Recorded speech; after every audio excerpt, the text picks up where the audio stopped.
Hey everybody, it's Scott Pinyard, head coach of This Naked Mind, and I am back for another edition of Coaching Questions. I've got 4 awesome questions here, and I'm going to dive right in. Question number 1 goes like this. I stopped drinking for a month and was feeling great. I had some very stressful events happen, a huge trigger for me, and started drinking again, thinking it would be short-lived. Now, 4 weeks later, I am frustrated that I'm struggling to stop again. Did you have any struggles like this, and is this quote-unquote normal? Oh man. So listen, first and foremost, before I get into my answer, I want to suggest that if this is you, or if you find yourself in a similar position, to take a deep breath and give yourself some grace. Yes, this happens. This is part of the process. I don't know if you've seen how Annie writes out. She did this at the live event a couple of years ago, but she had this graph that basically just had a straight line up and to the right. And it was like, this is what we think the process is going to look like, that we're going to decide to quit drinking and then make all the right decisions, and then boom, we're alcohol free. This is what the process really looks like, and it's a squiggly line that's all over the place, right? This journey is full of ups and downs, and there's no way around that. And so giving yourself grace and saying, you know what, of course this was the solution that my brain came up with to difficult triggers. That's what I've been doing for a long time, right? Giving ourselves that grace is how we can learn from that event and then effectively move forward, as opposed to what we are all used to doing, which is just beating ourselves up about it, right? Just getting mad at ourselves, like, how could you let yourself down like this, right? That sort of negative self-talk doesn't actually create the positive emotion that we need to help get you to the other side of this. I alluded to this a little bit earlier, but the fact is that alcohol has been the solution for problems for a lot of us for a very long time, right? And our emotional resiliency, our ability to handle the problems that are in front of us, that is something that's like a muscle, right? And just like any other muscle, if we don't use it for a period of time, it atrophies. And so this is where I think the rubber meets the road for a lot of people who are going through this process. They're finding, okay, I've decided to quit drinking. Here I'm at day 1. All right, day 2, day 3, day 4, and then something big and stressful happens, something unexpected. And when this happens to us, our brain's initial response, and I'm going to go into in a second why this happens. Our brain's initial response is to reach for the solution that seemed to be working for a long time. You see, from your brain's point of view, when you get anxious about something and then take a drink, that anxiety, at least initially, goes down. Your brain's associated alcohol with feeling better. Of course, it's going to do that. Right? Your brain's trying to protect you. Your brain is recognizing, wait a minute, there's some pressure building up. There's some stress building up here.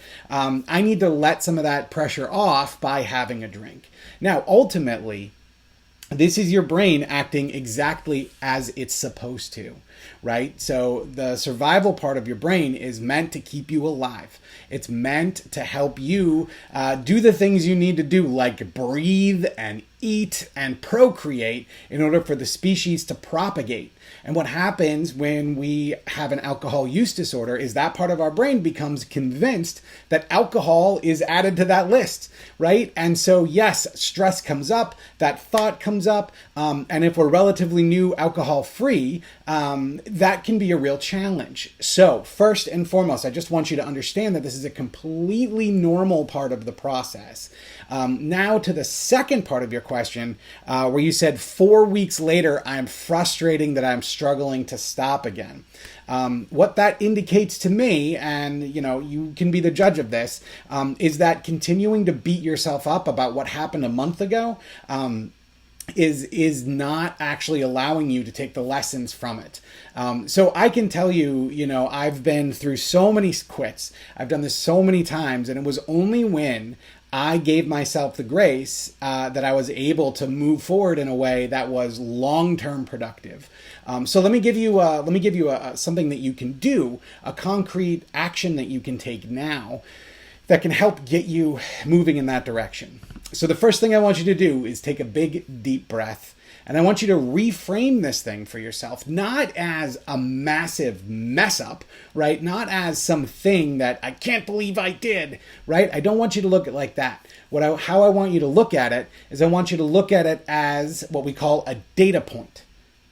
Right, so a data point, the idea behind the data point concept, is that every time this happens, we're getting more information. And the more information is always a good thing, right? So if you frame this as a data point, if you frame this as, all right, there is something in here that I can learn, right? Whether it was how quickly I reacted or how quickly I made the decision to reach for alcohol, or, what that particular trigger was and how can I avoid it in the future. I don't know your specific situation, so I can't really comment on that. What I can say, though, from a 30,000 foot view, is that this event is full of information for you. So here's the activity. After you take that deep breath, I want you to sit down with a piece of paper and non-judgmentally talk to yourself. Write down what are the lessons that you learned from this, right? So one of the reasons that it can be super frustrating to head back into drinking is that we just feel like we're stuck, like this is happening to us, right? If you instead say, hey, here are the things I am learning, if you can take some good out of that situation, it's going to be much easier for you to give yourself grace. And once you realize what those things are, figure out how to integrate them, right? I remember I was coaching someone one time who had a neighbor that just set her off. Now, there are a whole bunch of reasons, and we've gone through and done a lot of ACT technique work on it. But one of the things initially was stay away from Gladys. Like, it was that easy. But she recognized, like, wait a minute, this is something that's not helping me. So in these early days, I'm going to stay away from Gladys, and then eventually deal with the things. But until you get those reps, right? Until you get those muscles built back up of emotional resiliency. So yes, people have struggles like this all the time. It is incredibly common. And the way that you talk to yourself about them and the lessons and the information that you pull out of it, the way you frame it for yourself, makes all the difference. So give yourself a huge heaping of grace here. Take a deep breath, figure out what those lessons are, figure out how to integrate those lessons into what you're doing now, and carry on. I promise you, the only way that this isn't going to work for you is if you give up. All right, I hope that helps. Thank you for writing that in. I know how frustrating that is. Let me go on to question number 2. To be honest, I feel a little competitive with others who have already quit drinking and tell me how much better their lives are. I'm waiting for a switch or something to go off in my head and move me forward to letting go of the wine, but despite my consciousness of all that's bad about the booze, I'm only backing off, not letting go. Thoughts? Yes, I have a lot of thoughts about that. So a few things. So first of all, one of the things that can be so huge for us is hearing other people's stories. I remember when I was early on, before I even found This Naked Mind, my dad had gone through AA. I had long talks with him about it. I had some friends and connections and other people who had quitting drinking stories, and their stories were ultimately very inspiring to me. However, there is a time when you start saying, wait a minute, that's not going to be like me. I can never do that, right? And someone's recounting some sort of adversity that they've overcome because of alcohol and how they've moved on. And, it can all feel very hopeful, but it can also feel almost oppressive, right? It's almost like, man, like, look at all this work I have to do ahead of me. So a couple of things I'd like you to keep in mind. First, don't compare yourself to other people. And I understand we all do it. We do it all the time. We do it about our houses and our cars and our salaries. We do it about our bodies. We do it about our personalities. We do it about everything we possibly can. But here's the thing with comparison. No matter what you do, you're not going to have that other person's backstory, which then logically it follows that you will not have their future. Right? Your story is your own story. The particular mix of ingredients, the stuff that brought you to where you're at right now, is yours and yours alone. It's unique to you. So yes, there may be things from other people's stories that you can take away, but comparing yourself to them and saying, wait a minute, well, he went through way worse stuff than I did. How come I can't give this up? Right? That's not going to be helpful. What is going to be helpful is comparing yourself to yourself. And your question actually belies a little bit of progress that I think deserves some recognition, right? So you said, I'm only, quote unquote, only backing off, not letting go. Backing off is progress. You know, one of the things that people talk to us about with this mindset shift process, right? So when you go through some of our programs, they're designed to give you a shift in your thinking and therefore your emotions around alcohol. One thing that's very common and happens a lot is that it doesn't go like that, right? When we say mindset shift, it almost sounds like it should be this overnight thing where like suddenly, boom, I've shifted, fantastic. That's not how it works. You know, what happens generally over time is we start to notice little changes. We start to notice little shifts. And one of those shifts is not wanting to drink as much. And it looks like that's happening to you. So first and foremost, celebrate that progress, right? Stop comparing to other people, compare to yourself. And if you compare to yourself, it looks like you are indeed making progress.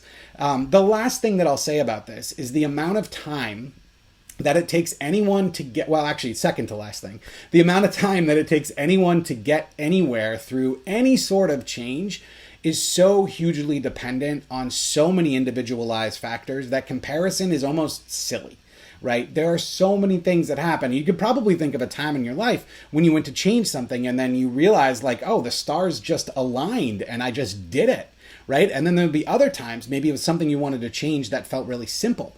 And it just was like, impossible feeling, right? There are so many circumstances in our lives that set us up to kind of blow us in different directions. So comparing how easy or difficult it was for someone else versus you, it's just not a good comparison, right? The variables are going to be very different. Lastly, what I will say is this. As you continue to move forward, as you continue to work through this process, continue to pay attention to how your own thoughts are shifting. There is something to be known as personal momentum, right? So the fact that, you've already backed off is awesome. You can do what we call building off of wins, right? So like, oh, I didn't drink as much last night as I normally would, or, oh, I went to that party and didn't drink, or, oh, I did this and didn't drink, right? Celebrate that. There is a lot of psychology around the idea of celebrating our wins and really taking credit for it. We're terrible at this. We're terrible at giving ourselves credit for when we've made progress. So take a moment, pat yourself on the back. I mean, even like physically do it, but do something to celebrate the progress you've made. As you do that, you'll notice that your mood's going to improve, right? As you recognize that you're making progress, that's going to make everything easier for you. So I'm really excited about how you're backing off. Letting go is going to come when it's going to come. Keep doing the work that you're doing. Keep looking at your thoughts and emotions. Keep doing those acts, and you will see it continue to shift, and you'll get to a place where you will be letting go. And then that will be that for you. But thanks for writing it in. That's a great question. A lot of people struggle with that. Next up, how do you deal with stress now that there's no alcohol to take the edge off? Funny question. So here's one of the things that I think is actually one of the coolest parts of going alcohol free. So by now you guys know me and you know that I am a fan of an alcohol free lifestyle. But that process of going alcohol free, that process of doing the ACT techniques and having the mindset shift and rediscovering how to live life without alcohol is full of so many amazing things. That it's hard to even say like, oh, this is my favorite or this isn't my favorite. But learning how to deal with stress to me is one of the best ones because I had to go through this, and this was a huge struggle for me. So at the time that I quit drinking, I wasn't doing well. We'll put it that way. I wasn't doing well financially. The job that I had was not a good fit for me. There's a massive amount of stress. My family and I were living in this small apartment. We were kind of crammed together. I had 2 kids at the time. They were 5 and 3, 5 and 2, something like that. No, 6 and 2. And it was just, it was a lot. And so there was a lot of stress. And so to me, alcohol was the thing that was helping me with that. Now, once I recognized that alcohol was actually causing a lot of that stress, as you've probably recognized if you're reading the book, or going through the live alcohol experiment, that was great because I'm like, oh, cool, this is actually contributing to my stress. But my happiness about that was short-lived because I very quickly realized, wait, if that's not the solution, then what is the solution, right? What is the thing that helps me? And this is why it's so cool because I had recognized that was no longer a solution, I had to find a new one, which meant I got to experiment, right? I got to try a lot of different things, and I totally did, right? There were things that I tried that I'm going to keep. There are things that I tried that I'm not going to keep. Now, I'll give you a couple of things that you can work with some examples of what it changed for me. So one of the biggest things, at least for me personally, was exercise. Because I was drinking, I wasn't really exercising in the evenings, and I obviously didn't feel so great in the mornings. And so regular exercise was not a thing that I was used to.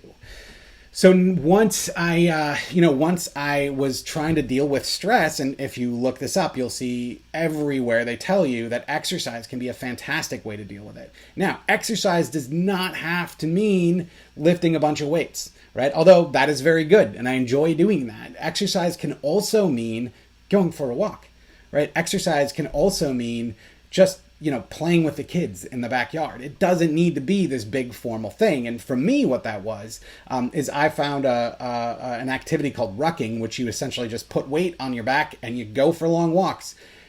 And I would do that for hours. I would go miles and miles. I would go 15, 20 miles sometimes, just wherever, just around Portland here, And for me, it was huge because I always would feel sort of this pent-up energy before I started. And every time I came back, not only was that pent-up energy kind of gone, but I felt tired, but tired in a good way. So exercise and moving your body is a good thing. Changing your scenery is another thing. So a lot of times people are dealing with stress and they feel trapped, they feel stuck. It's a little difficult now. We're in the midst of obviously COVID, but dealing with, getting yourself out of your house, going for a walk, going to a park to the extent that is safe, changing what is physically around you can make a big difference. I did this through going to a park at my lunch break while I had my old job. And it was really simple, and I ate the same thing. I just ate it somewhere else. But that change of scene also changed the environment my brain was in, which changed a lot of my thoughts. So that's something that can help. The last thing I'll give you is doing something with your hands. One of the things that a lot of us end up with after we quit drinking is some nervous energy. I look at all this time I have. What do I do with this time, right? I've tried all types of different things, all types of different crafts, all types of stuff that I like to do. A couple of things that I've settled on that have really worked for me long term, playing music, right? So I'll get my guitar out, and that feels great. And I can feel almost from when I first put my fingers on the fretboard, I can feel my stress level go down. Right? It's something that I'm focused on. It's something that's enjoyable for me. As far as crafts go, the thing that I've held on to the longest has been knitting. I love knitting. I knit scarves, right? And I can do it now. I'm at a place now where I can do it and have a conversation with my wife. I can do it while I'm watching TV, or I can do a more complicated, intricate project that I have to focus on. But it was a matter of using my hands, right? It was a matter of something that I had to put my focus into. And I found that when I put my focus into that, I didn't have room for the stress. It just left, right? So explore that. That's another option for you as well. This, again, like I said, is actually as difficult as it may feel right now, is one of the most exciting parts of this journey that you're on. And so I want to say congratulations. And I know it feels like a problem, but I am telling you, there are so many awesome things available for you on the other side. Try these things out. Again, get some exercise, change your environment, use your hands, right? Try out activities.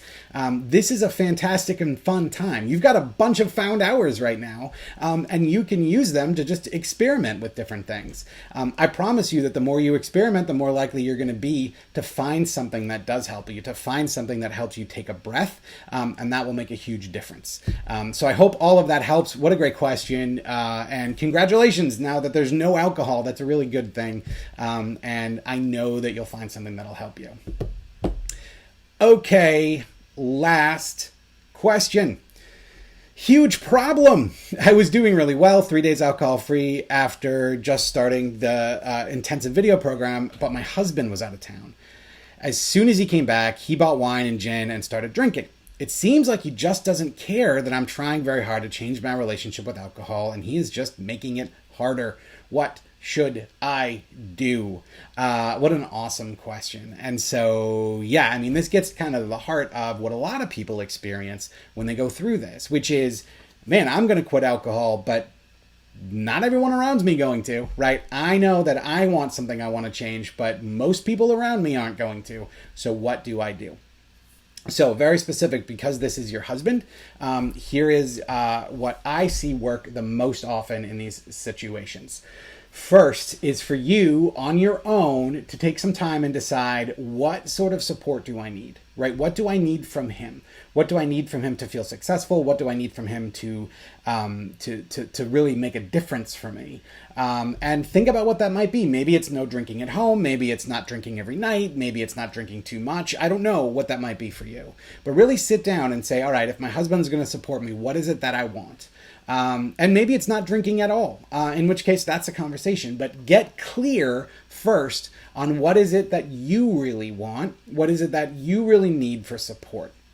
Step 2 is to have a conversation. Now, obviously, don't have this conversation while he's drinking. But when the opportunity arises, tell him and speak very much about yourself, right? This isn't about him, right? This isn't about him not listening to you or not caring, right? Those are stories that you're telling yourself. Unless you've already very directly asked him to help you in specific ways, he has no idea what's going on in your head. And so you can't really fault him for not changing his behavior. So during this conversation, you have a conversation and just express those needs very clearly. Like, hey, I would really appreciate it if you had 2 nights a week where you didn't drink. That would be so much easier for me. Here's why, right? Or, hey, you know what? If you don't mind, like when we go out to dinner, can we just not order alcohol? It's something that's tough for me and I just want to get used to doing it, right? If you make a very specific ask, he'll have something to respond to. Now, it may be that the things that you need, the things that you think you need to get the most support, are not things that he's willing to give you, and that's okay, right? The fact that you've expressed this need means that you've asked for it, and now it's time to plan around it. I know someone who, this is a really funny story. This was in the intensive about 1.5 years ago. So she had a similar problem. She was quitting drinking and her husband was coming home every night and had alcohol and, it was really, really hard for her. And so we had this similar conversation. And so what she did was she had this conversation with him. He basically said no. And she goes, okay, well, if that's the case, then I'm going to sit downstairs in the den while you're up here drinking. That's what she did, right? And she knew it was a temporary thing. She knew it was a thing that she just needed for a little while, but she did it. And then guess what happened? After about a month, he started getting a little curious, right? He's like, wait a minute, what are you doing? Like, you seem happier, you seem better, but we're not hanging out as much. Like, what's happening, right? And after a while, he actually came around to the idea. And not only did he come around to the idea, but he was watching the videos of the intensive by the time the intensive was done. Now, I'm not saying that is going to happen specifically with you and your husband, but what I am saying is that requesting the support we need and then giving ourselves what we need, even if the other person isn't willing to help at that point, that is how we meet our own needs, and that is how we can create for ourselves an atmosphere of change. And when you do that, other people notice, right? And so that is my suggestion. And I know that that can be difficult, and I know that for a lot of couples, drinking is what they did together for a very long time. Just recognize and understand that this is going to be a process of change, right? This is something that is going to happen over time. And so it's okay if right away it feels like you're a little disjointed. As time goes on, as you get your alcohol-free sea legs under you, and as your husband gets more used to you not drinking, things will shift, right? And you'll get to a point where you don't feel so bogged down by his drinking anymore. And that whole new conversation can open up. So I hope that helps. Great question. I want you to know 100% you're not alone. So go over to the Facebook page, to the This Naked Mind Facebook group, and talk about it there. A lot of people have this same issue, and having a conversation about it can help so much. But I really appreciate you writing in the question. All right, folks, that's it for me. Thank you for listening this month. And as always, I will be back next month to answer some more of your questions. Have a great day.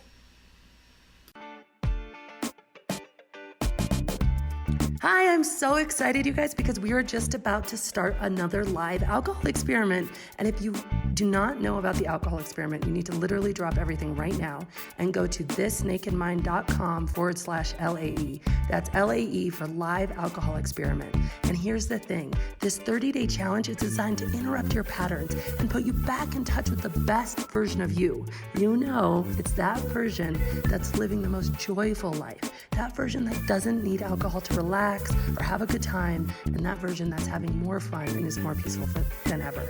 Again, it's a 30-day challenge. It's live. It's starting on the 1st, so hurry up. Go to thisnakedmind.com/LAE. And as always, rate, review, and subscribe to this podcast, as it truly helps the message reach somebody who might need to hear it today.